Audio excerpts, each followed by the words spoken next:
Some people live their life in a way that profoundly impacts people forever. Stay tuned to learn what made Jesse so special. Love you, Jesse. Love you, Jesse. I love you, Jesse. Merry Christmas. Love you, Jesse. I love you, Jesse. I love you, Jesse. I love you, Jesse. I love you, Jesse. I love you, Jesse.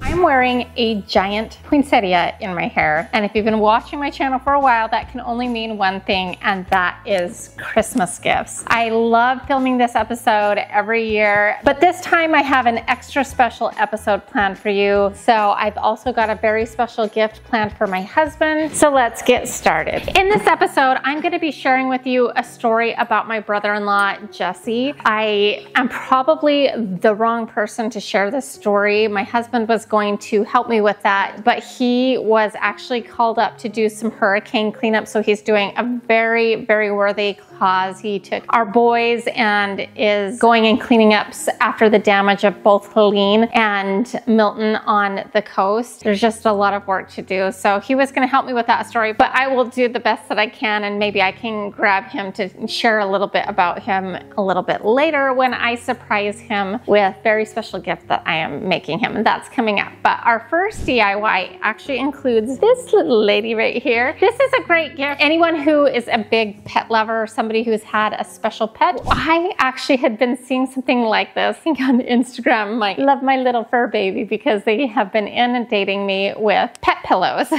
So what you're gonna do is you're gonna go into Canva, take a photo of the fur baby of your choice, then you're gonna hit remove background. Once you've got the background removed, you need to blow the picture up larger. Now, we are going to be using some iron-on printable vinyl that you can print on, and then you iron it onto whatever you're using it on. It could be a t-shirt, it could be fabric like we're going to be using. So what I did is I blew up her picture big enough to fit the max height of the 11 inches, and then I split the image exactly on 2 sheets of this printable vinyl. So then I printed it out. Then I just cut out her image, and then I left a skinny little white piece.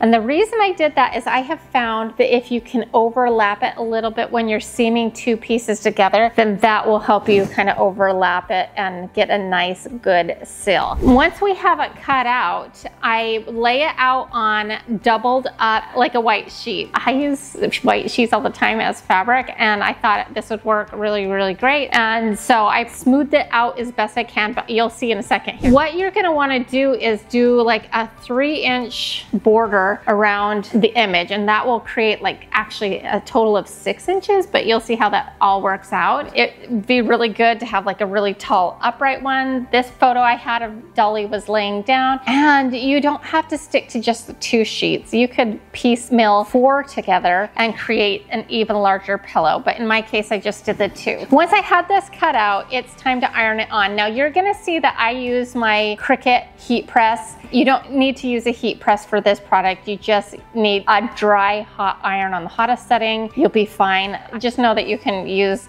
a regular iron for this project. So then I took the heat press and ironed out all the wrinkles the best I could and got that nice and smooth. And then you're gonna very carefully peel off the backing of the printable vinyl. Then it's kind of warm, so it will make the vinyl a little bit more pliable. And I kind of smooth that out where I wanted it. I like to do this one at a time and not like both of them at the same time, because one of them moves and it's just not gonna get a nice finished look. But you wanna put something over it to protect so it doesn't melt on anything, and parchment paper is a good option if you don't have one with it. And then you're gonna wanna do it for about, I would say 30 seconds just to be safe, and then pull back the parchment paper, and then you're gonna do your other pieces, whether that's 1 more piece or 3 more pieces, just whatever size of pillow you're making, just do them one at a time so that they're nice and lined up. So then you do the same process of peeling off the back. This is where you want to make sure it lines up really, really well. You're gonna be very, very careful in this because if you bump anything, then it's gonna make things weird. So when you do use a regular iron, be sure to go down first instead of pushing, right? So just kind of tamp it down into place first, then you can use the iron in a circular motion. So there you go. And then we just repeated that process until it was on there good. And I was so excited at this point, but I did notice that there was a little spot that I missed cutting off the excess because I thought it was part of that white overlap lip. You'll see in the end it doesn't really matter because my fabric was white, but you just want to make sure that that's probably something that I missed and I could have noticed before ironing and somehow just overlooked it. So I'm not perfect, I mess up all the time, so just take my mistake and learn from it, and ultimately you don't really notice it in the finished product and it's okay. Then we're going to break out a sewing machine, and sewing is so simple. I promise you guys, if you take it slow, this sewing machine I have has an adjustable setting to where you can really slow down the speed. It's really, really nice. Before we start sewing, we got to pin it together though. So you're going to put the piece that was not ironed on top of it and cover up the ironed finish. So we've got unfinished one on the outside, the finished one's on the inside. There's certain circumstances you'll see in a second here I like to use pins for, but most of the time I love the clips because they really hold it together. And it's really fast to do. So I use the clips to clip out the edges, and then we're going to leave a little bit of a gap that we'll need to flip it out and stuff the stuffing in and all of that. So this is just straight stitching, getting in the corners, going around, and following the outline of the pillow, which is going to be unique to every single one of your projects because each one of you is going to be doing it for a different cute little fur baby.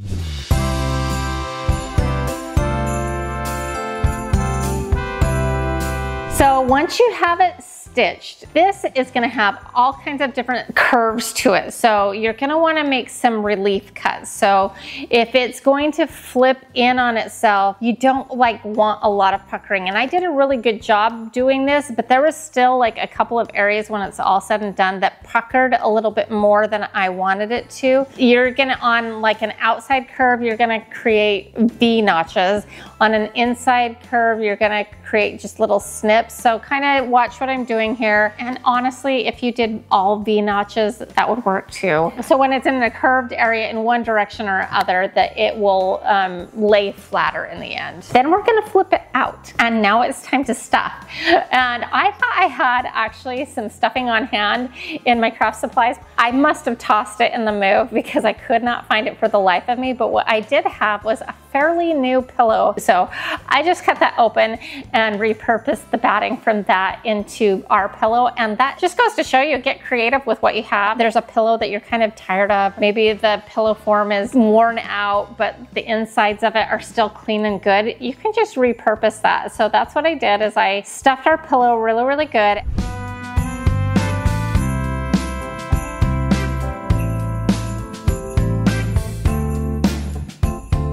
I do prefer to use pins in this scenario because it's so full and pinching it just doesn't work out. So I do like the pins in this situation. And then what we're going to do is what's called stitching in the ditch. Basically what it is you're sewing back and forth in the seam. So it almost disappears. And I love using this on pillows, but you could also whip stitch it too. But I do like the stitch in the ditch technique because it hides the seam and makes it less noticeable. And then you're going to tie it off. And then your pillow's done.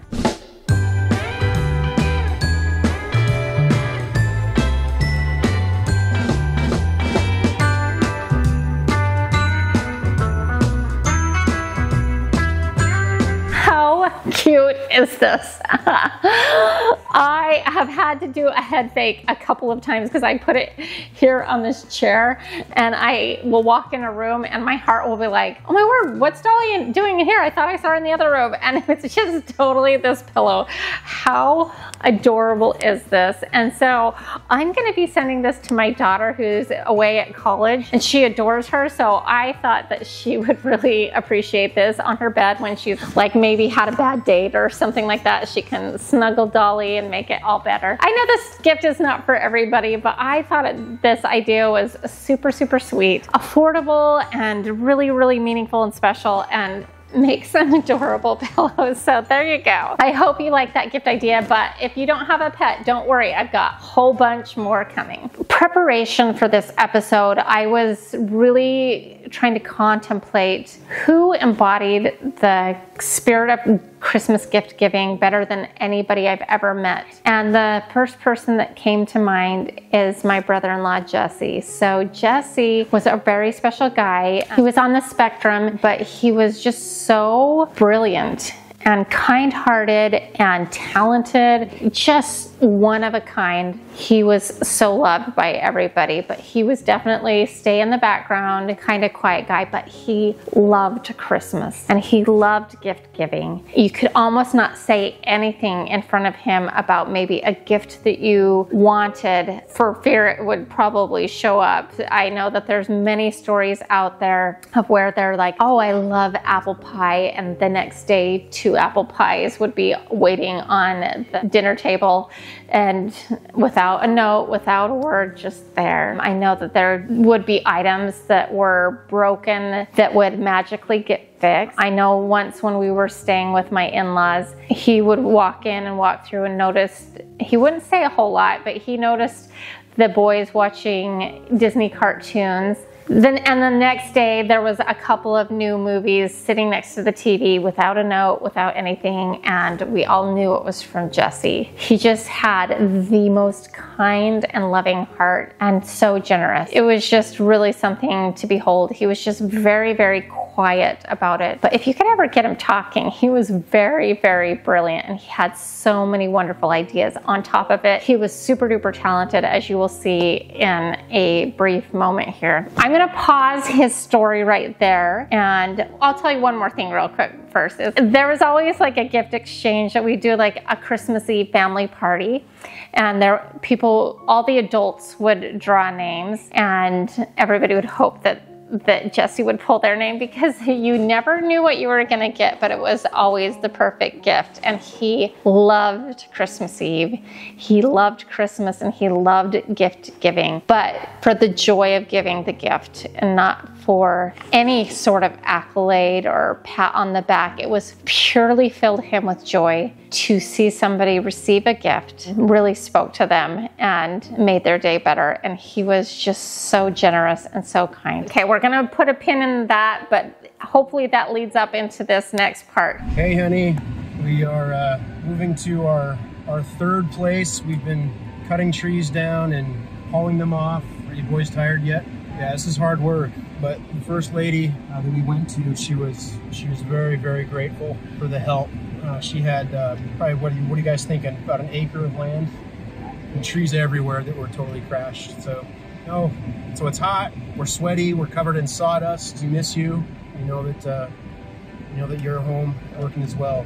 But send you our love, which you're here. Bye. Next up is a DIY project that I have done a lot now, but I've never done it on my channel, and I think it would make a really good gift idea. So I did this at a workshop at a convention that I did this summer with some ladies. I also did it as a youth activity for some girls at our church, and they loved it. And it's such a simple, easy thing to do that anybody could do it. I've seen similar items go anywhere from $40 to $60 on Etsy. So this is a really nice gift that doesn't cost a ton of money either. So you're gonna need like a 1-foot section of a 1x4. And then what you're gonna do is you're gonna take your board and you're going to make some marks and pre-drill. So the first thing that we're gonna do is flip it onto the long bottom edge. You're gonna find center, and every 1/2 inch you're gonna make a mark. So 1/2 inch, 1.5 inch, 2.5 inch, 3.5 inch, so on and so forth till you get to the end of the board, and that you're going to skip the whole inches, if that makes sense. So then on the front of the board, you're gonna measure in about 3/4 of an inch in one direction and 1/2 inch in the other on either side, and you're gonna make a mark there. Then you're gonna pull out, hopefully it's the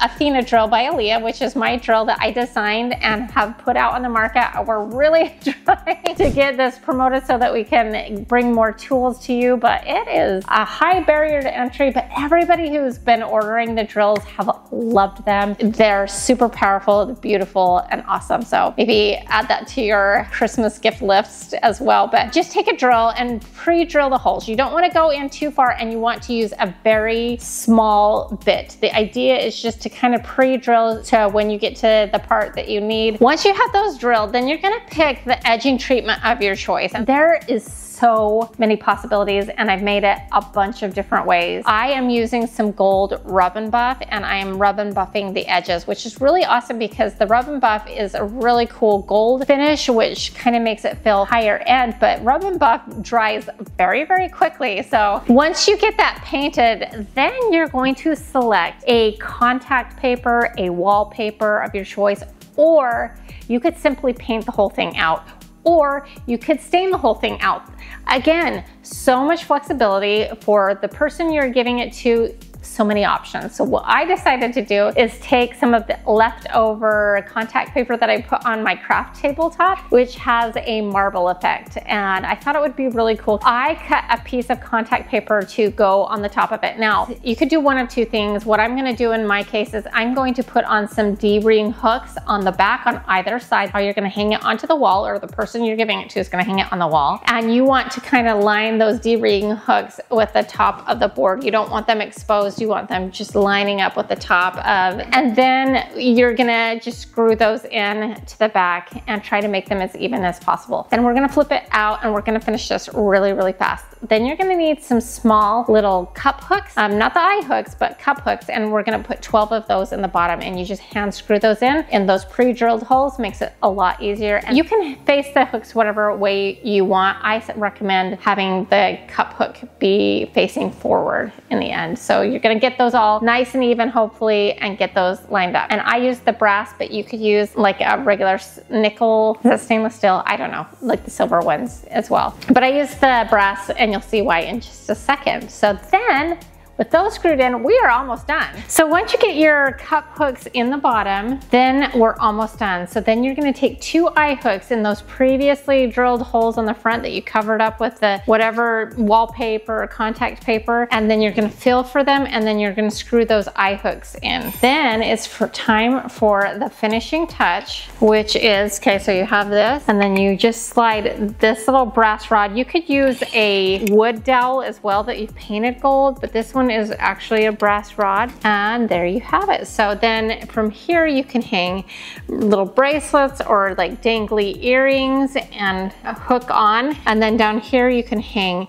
necklaces and bracelets or whatever, and again you can customize it however you want. This is our gold and marble looking one. This is all blacked out cheetah print one. There you go. So you can totally customize this for the person. Super simple. You can do it in under 30 minutes, easy, maybe faster if you're like assembly lining things. It's a fun project. It's a doable project, something fun to give as a gift this holiday season. Okay, so in the meantime, let's do something super, super easy and awesome that anybody could do. I think is such a good gift idea. Now, I love the idea of digital prints. Now, you can go onto the National Registry and find like open to the public prints. They're free. You can search databases. I'll try to find a few and put those in the description box below. My good friend Lisa Birmingham has a lot of art prints that you can actually have printed, and she can have shipped to you, and I can link hers as well. And then there's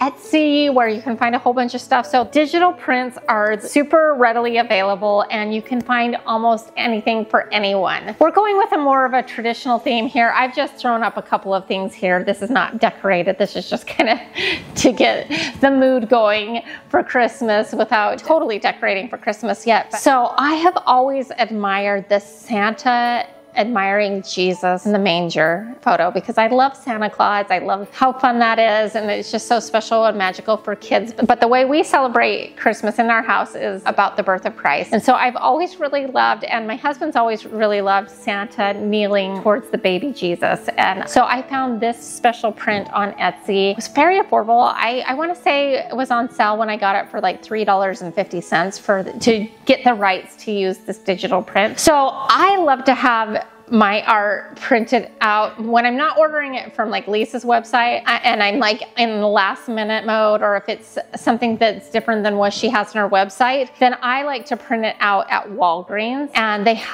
always have a coupon for one, always have at least a 50% off, and sometimes even I've seen a 60% off. I think even once I got like a 70 or 75% off, and it was definitely in the Christmas realm, maybe like near Black Friday or Cyber Monday or something. But I remember going, holy cow, but anyways, their prices are the best and their print quality is amazing and they're super fast. So I decided to try out a different product that I hadn't before, because normally I'll just get their regular photo paper and print it out on that. And then recently, some fall prints that I had done, I had it printed out on like foam core paper or like a board. So it was like cardboard, and I loved that because it looked more realistic, like it was art. They did not have the board in the size that I needed. It's quite large. My art is 22 by 28, which is not a common printing size. So I ended up having to print something in like a 36 by 24, I believe, and they did not have that in the board. So what I decided to do was get this peel and stick one, and I'm so glad I did. I am obsessed with the finish of this. I didn't have a foam core board, but what I did have out in my garage was a piece of plywood, like a masonite that we used left over from the cornice board. If your picture frame comes with a backing, like a hard backing, you could just use that.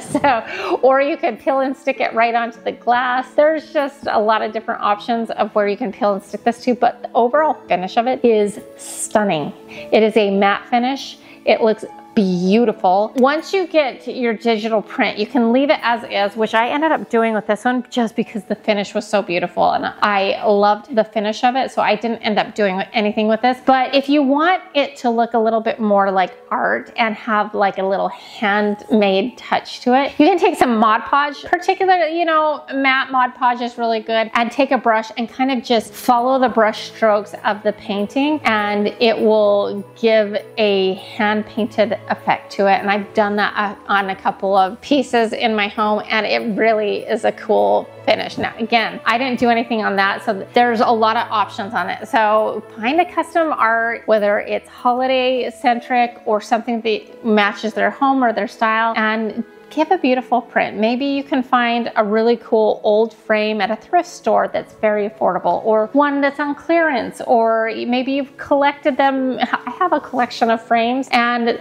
giving a custom print that would match in their home, it's just a classy gift, and there's lots of ways to make that economically and have a wow factor. So hopefully that gets your wheels spinning and gives you some ideas on that. Now it's time to do that special gift for my in-laws. Because Jesse is so loved and missed, and because he loved Christmas so much, I had planned on doing a custom ornament for my in-laws in honor of Jesse. Now, my sister-in-law, actually, when I asked for some photos that anybody had of Jesse, because he was infinitely like camera shy, so the fact that we have been able to find any photos of all is like amazing, because he didn't really like getting his picture taken, but we were able to get a few of those. But she had sent me a Christmas ornament that she has hanging on her tree, which was kind of not surprising, and also like great minds think alike, because that was something I had already planned on doing something similar for my in-laws. So I went on to Canva to design something for this Christmas ornament, and I'm also going to be issuing a challenge at the end for all of you, so stay tuned for that. Then I designed a saying that says, "He gave without a word, yet his kindness spoke volumes." And I couldn't think of a better phrase that embodied Jesse. He was very quiet, but his kindness and his acts spoke volumes about who he was as a person. And then on the back, I designed Jesse Connors, born July 3rd, 1964, died December 24th, 2018. Jesse passed away doing the very thing that he loved the most, wrapping gifts to give to others on Christmas Eve. So he did. He passed away on his most special day. And so that makes Christmas Eve extra special to remember and think of Jesse. Once I got that designed, I got it all lined up on the Creality machine, and there's like lots of different settings that you can do to adjust depending on whether you're cutting or burning or what your goal is. They have like a sheet that tells you exactly what's to adjust the settings to based off of what your end goal is. And then also you can use ChatGPT. It's really good. So if you can't find the guide or you're in a pinch, ask ChatGPT. So I centered this up and ran it through the laser machine. Then I flipped it over and did the other side. Then leaving it unfinished, I punched a hole in it, which is kind of funny because I could totally have burned a hole through it and done that for me. I'm just still getting used to it. So check back with me in a couple months and I'll be able to do it all. But I just used my crocodile to punch a hole in it really quick. And then to add to that dimension and not leave it in you could leave it unfinished, but I thought it would be cool to add some antique glaze to our ornament, and which I did. And then I used a baby wipe to wipe off a lot of the excess so that you could really still see the etched and engraved saying on it. And then to just add a little something extra, because I'm a little extra, I just threaded through some ribbon and then added like a holly and berry leaf up top, gluing that into place. And then we're left with this beautiful ornament. Look how professional that looks. I mean, that just goes to show you the quality of that. Look at that.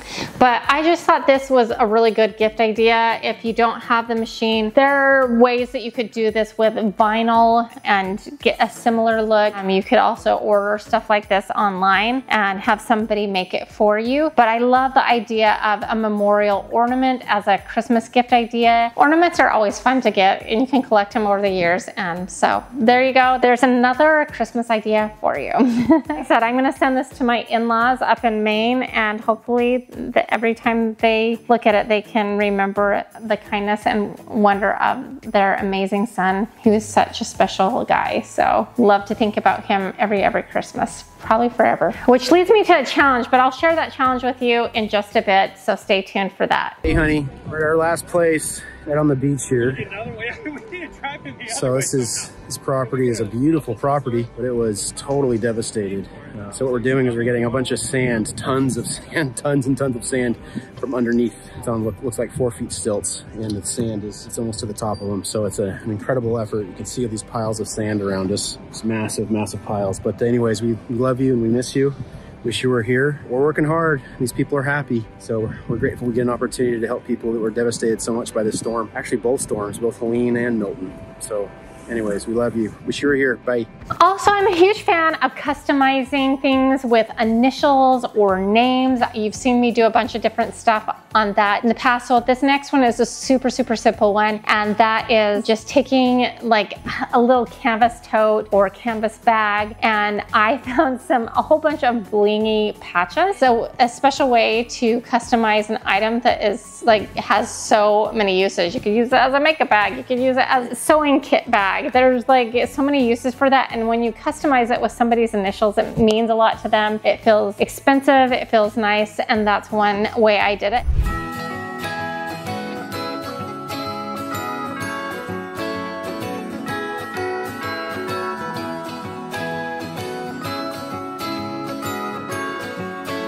Then there was another one that wasn't meant to heat press that had the pearls on it. It was so pretty, and you could make a whole set. But in that case, I just took some Gorilla Glue. You could use some sort of E6000 and glue that on, and it's just a really simple and easy way to customize something that makes it thoughtful and like you put a little bit of extra effort into something. Next up is that cutting board that was just leftover remnants of my tabletop. So that's one like thing to look at, is what can you do with your remnants? What can you make with items that you already have that can be a fabulous gift? Also, if you went to the store and got a big butcher block, you can get 2 cutting boards that are going to be really affordable, maybe even more affordable than buying a cutting board at the store. So, and then again, on this channel, we've done different shapes, so you can get really creative with the shapes and all of that. You know, I love giving cutting boards. I think a person can never have too many cutting boards. Well, maybe they can, but I have a lot of cutting boards and I love all of them. So you can put some baked goods on it. Maybe it's a bread item or something like that. Or if you don't have time to bake or whatever, you can throw in, you know, some really cute Christmas hot pads or a really cute tea towel set that's Christmassy, super fun. Or you could do all of them together and then maybe like a wood spoon and just make it kind of like a little kitchen set. And I think that that is always a good gift idea. And that one was super simple. I actually had forgotten about it. Then when I was out in my workshop, I was like, oh yeah, those would be really cute gift ideas. That would be a really good neighbor gift or friend gift, just such a fun thing. So there you go. Okay, so for my next gift idea, it is to create some way to display and honor a special item that you might have, whether it's a necklace or some kind of family heirloom, to create a shadow box or some other way to display it, that item and the family member that is associated with it. Now, this is a handmade propeller. Isn't that beautiful? This was made by Jesse, and he made one for every one of his siblings, and this is the one that my husband received. And we haven't had a good way to display this, and I know that it's very meaningful to my husband. So my idea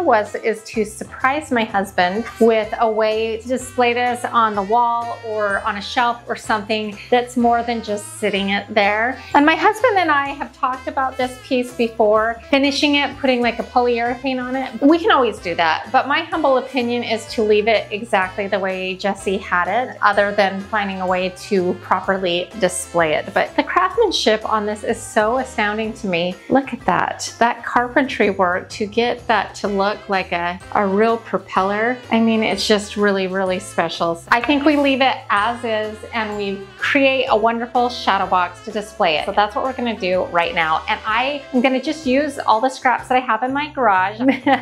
Made a commitment to kind of work through what I've got as to the best of my abilities and buy as minimal lumber as I can until like I've worked through a lot of it. And I think I have plenty to make something really, really great. I'm gonna try to show it to you in a way that makes it easy and absolutely doable for you. So let me show you what I got. Okay, so this piece of wood is a scrap piece of wood, and it's actually the perfect height this way. And it is a little bit long on this end, so we're gonna cut that off. But other than that, we only need to do the one cut. And then I have a couple of these 1x4s that we can put right here for the shadowing effect. And then I have a whole bunch of this. I've been using it on a lot of things here, and I've used it a lot of this trim that we can just add right here to add kind of a decorative edge. And then we just got to decide how we want to paint it. So I'm thinking maybe a white backdrop so this really stands out, and then painting this black or staining it. I haven't decided, but I think that this could create a really good shadow effect. I already have all of this stuff. If you were to buy all of this stuff, it's very affordable. If you don't have like a scrap piece of this wood, they have like project boards and things that you can find that would work really, really good. The other thing that I was thinking is that if you are nervous to build a frame like we're doing, you could start with a finished frame that you find on clearance aisle at Hobby Lobby. They have like a lot of custom frames a lot of the time. For example, we have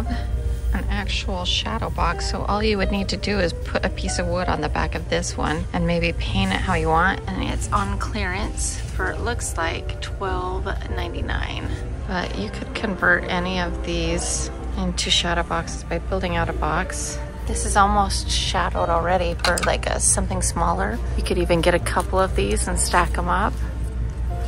That is a really, really good idea. Or if you're simply like unable to build anything because you either don't have the time, the ability, or the tools, that is okay too, because they do sell shadow boxes, but you are a little bit more limited in what you're able to buy, and they're a little bit more expensive. We're gonna be able to build this with simply the scrap wood that I have in my shop. If you were to buy this size, it would be very affordable, less than 20 bucks. If you do buy shadow boxes, they can add up quickly. So if you do buy a shadow box, make sure you watch for sales, and a lot of times at places like Hobby Lobby or Michael's or those kinds of places that sell the shadow boxes, they do have lots of sales or coupons, and especially during the holiday season. So keep your eye out for that. This is more about concept. If you want to do something custom, this is how you do it. So let's start cutting. It's going down on Christmas Day. Keep this, you might need it. We're gonna start out with a 45-degree cut and on the edge, and then we can go mark our other cuts. But I like to start out with one mitered edge. So we're gonna take this and we're gonna line it up with the edge. So the inside edge of that miter is gonna match up here. We're gonna make sure it's as close as possible. And then we are going to maybe use this as a way to mark the inside. I need to sharpen this pencil. So this can be the inside of the miter, and then I just kind of draw my mitered edge out like this, just so I know which way to take it. So we'll go make that cut. We'll make sure it's correct. Then we will make a duplicate for the bottoms. You want them to match up, especially if this is all squared like it should be. Then these two should match, and then the outside ones should match. And this should take not very much time. Okay, so that matches up. We'll make another one exactly like this, and then we'll make the two side pieces. So we just set it on top like so. It is lined up as possible. This one looks like it might be curved a little, I don't know. And then we're gonna just make our cut marks. So we've got a cut mark here and a cut mark here. Okay, so you want to cut off the black marker so you don't see it, because that was on the outside. So in order for it to line up, we need to include the black in the cut. Okay, then we'll just swing this around. And if you're a little nervous, sometimes this is what I'll do, is come here, but I will also line up this on top. And so then we can slide this in. And this one might work for one of the side pieces, so we'll just hang on to that. If not, there was more on the other piece, so we can cut the sides off of that. Okay, so these work good, and yep, this one will work. Look at that. So what I'm gonna do is put that right there. Makes me a little bit nervous, so we might just do it this way. Cut. And having one of these carpenter squares is really nice to have. It comes in handy to draw a really nice straight mark. And then, so we get the same 45-degree angle, we can, that's perfect. And then we can just, we could do it based off of that, but just so we have like a visual representation. So we now know what our cut looks like. I think I might need to cut off a little bit more, but we're gonna go double check it first. We need to get that black marker off, just like I told you to do. I got a little nervous. It's always better to do a second cut than cut too much the first time. So I don't mind overshooting it a little bit as long as you have leftover. So here we go. Okay, that was a perfect fit. So all we need to do now is make one cut, hopefully, on our second piece. So we'll use that as a template, make our mark, and that's our cut. Remember, we're cutting off the black marker right up to the edge though.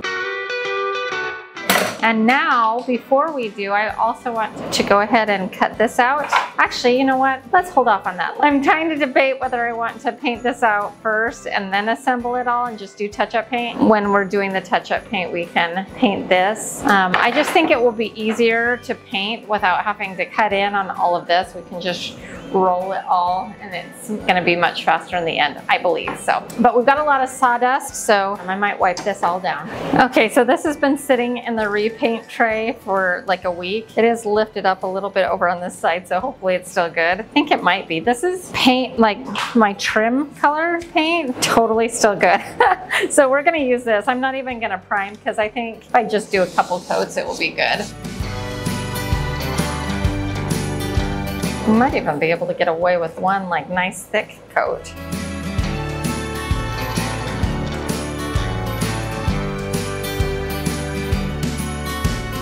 Got some black wall paint. Shake it up a little. We'll do the inside and then the outside. And I'm living all kinds of dangerous. We'll be doing touch-up paint and stuff, but I like to live dangerously sometimes.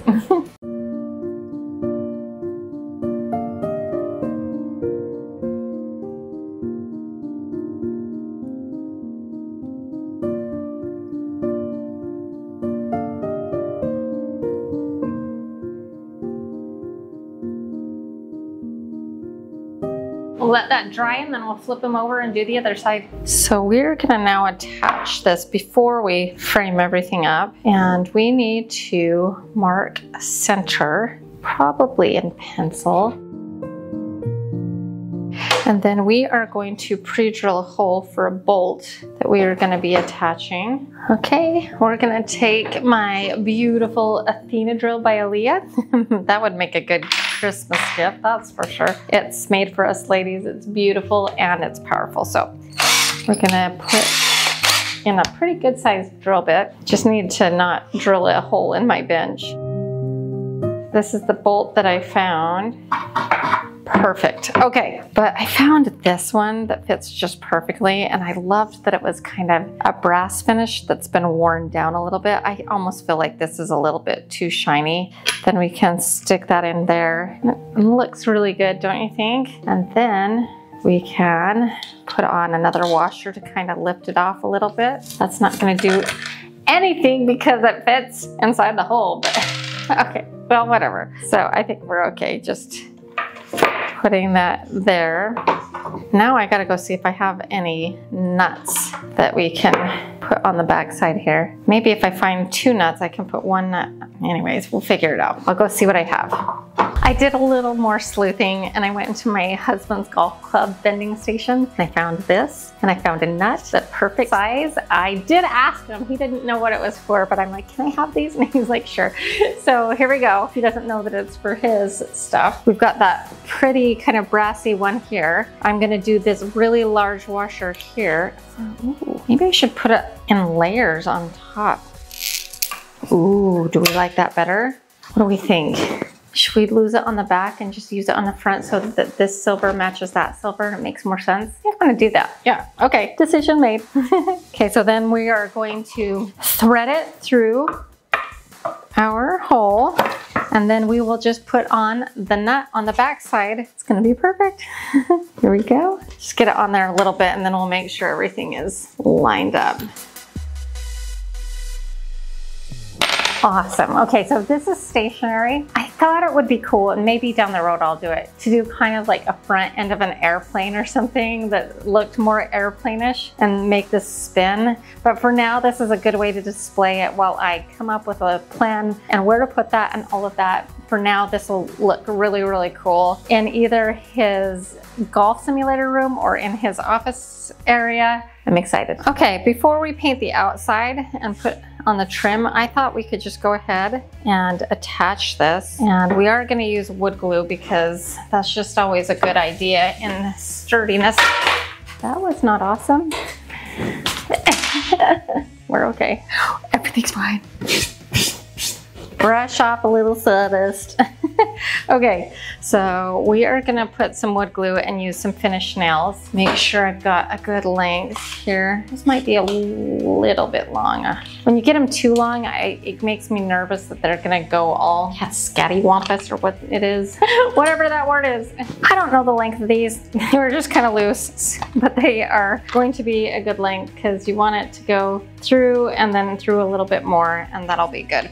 Put those in here, get that ready. This one has to be turned on. It doesn't turn on when you engage it, if that makes sense. I'm chaotic right now. I gotta put on my safety glasses because we're using a nail gun. We are gonna just go ahead and put the glue on the bottom of this wood. I think that makes sense. This might be a little uneven, so we gotta be really careful here to make sure everything is, oh, that's gonna be tricky now that we put the nut in. Actually though, so maybe we want to take that out. I think if we lift it up and it creates a lip, I think that will be good because we do have the nut sticking out. So there we go. I think we'll be, and I am getting wood glue everywhere.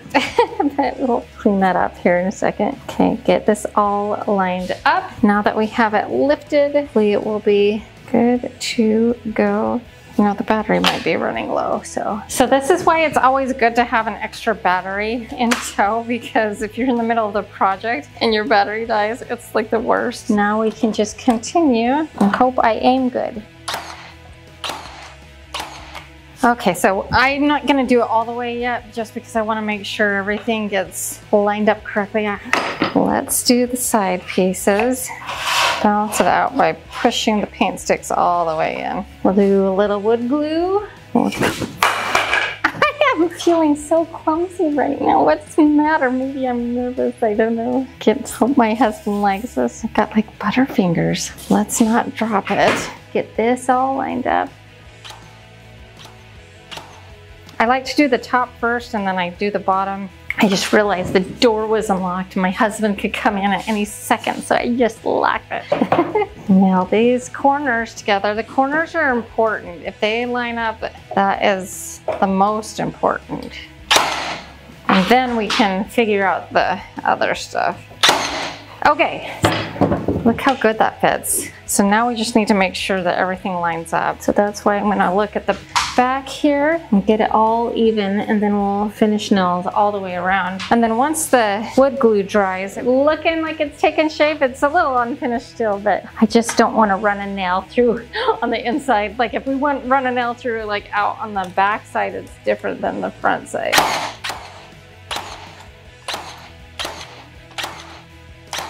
The only part I'm worried about is like I need to get a washcloth on that soon so the wood glue doesn't dry. I'm gonna slide this down so that I can get a better angle on these. Am I doing okay? I'm so nervous. It's going good, okay. We're gonna flip this over, make sure everything's even up here. I feel like it's tilted back a little on this side. This corner's a little further back. Everything. I just mess up everything. What am I gonna do? What am I going to do? What is off? It must be these. I think I need to pull this off. Dang it.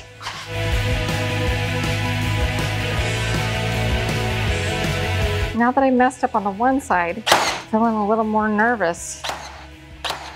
Okay, so now all we need to do is pull out the finished nails. Finished nails here. We need to do a little bit more wood glue probably, and hopefully we can get these all to align because I've like made everything weird now. One that's in there really good. We're gonna do more wood glue. Try to get this all, start with this side. It's the front, so I always want the front ones to line up the best. It fits in the front, but it's all kind of weird in the back right now. I don't know what's going on.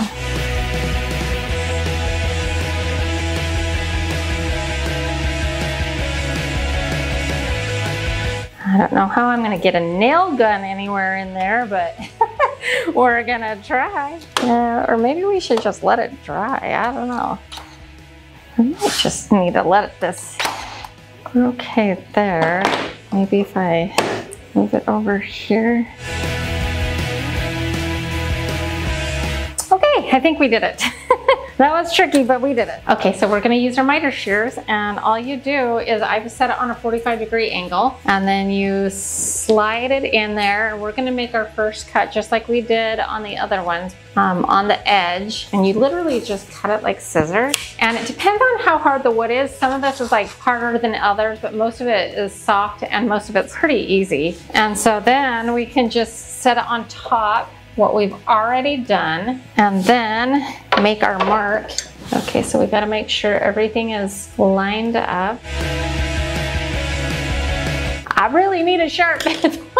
Oh my goodness, I'm too lazy to go in or sharpen it. Okay, so then we go the other 45, line that up, and if we have a little excess, remember that's okay because you can always trim off a little bit more. I did good. Oh my word, that is money. Okay, before I attach any of these, I'm gonna cut another one identical to this. So it would be going this way.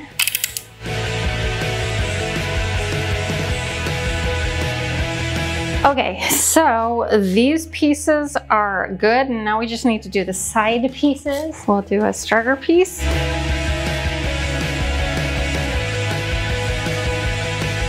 Look at that, that's gonna be so close. Before I attach all these, I'm gonna just double check them. And The whole world is white, there's snow everywhere from the storm last night. Winter is here, blue jays are watching the children's play on this bright and wonderful Christmas day. It's so cold outside, we're staying in here by the fireside. I think I can hear far in the distance how sleigh bells play on this bright and wonderful Christmas day. It's a wondrously slow and golden Christmas day.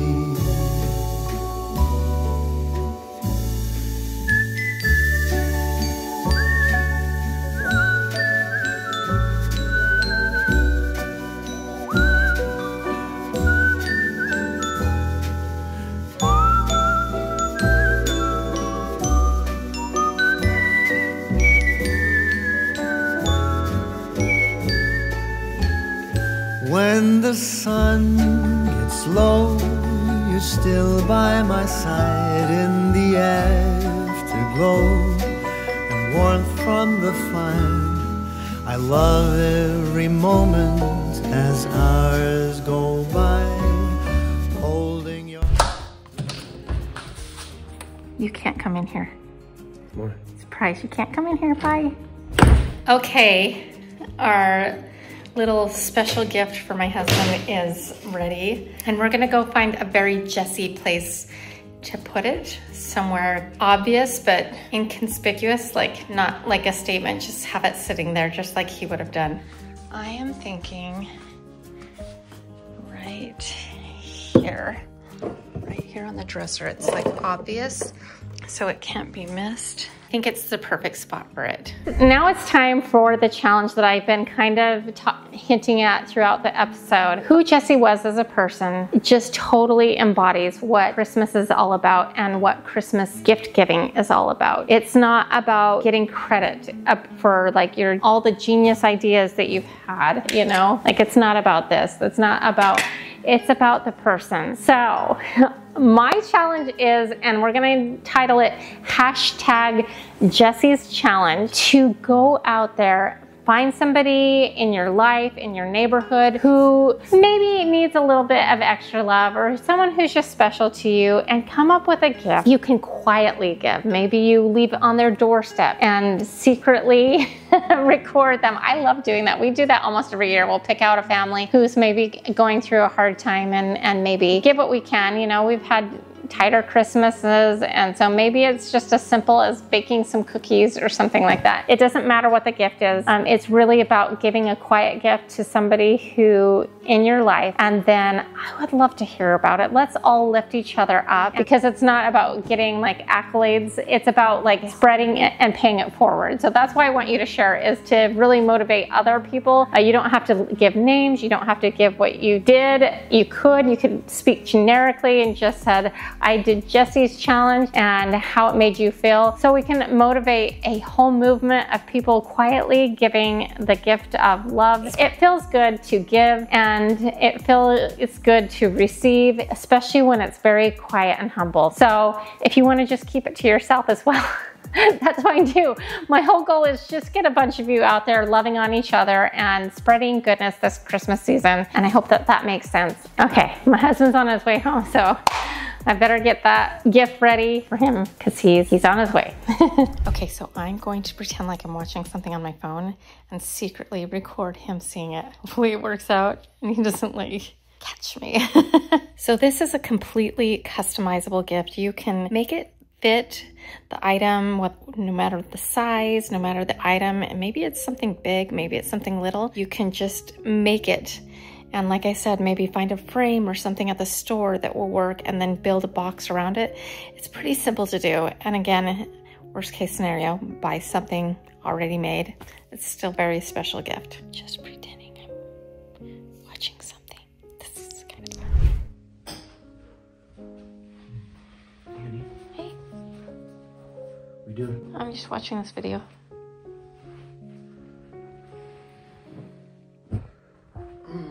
Hi, Dolly. Is it the one you just posted? No, it's just another YouTuber. I knew you were acting weird. It's not acting weird. What do you? Oh my gosh, honey. No way. What do you think?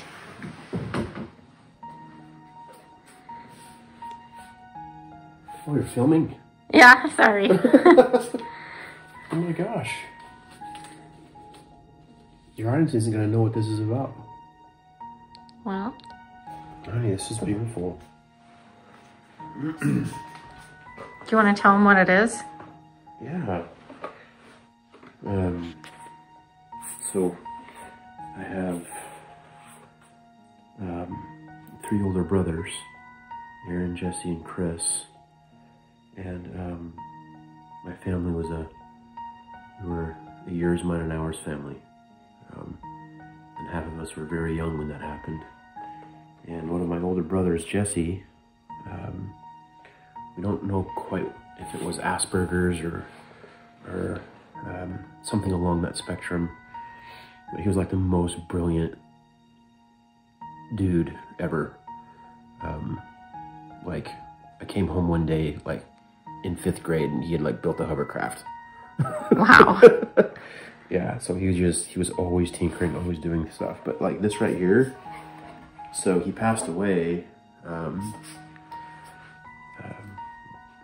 couple years ago, and I asked for something special that he made, and this is a 2x4, just a piece of wood, right?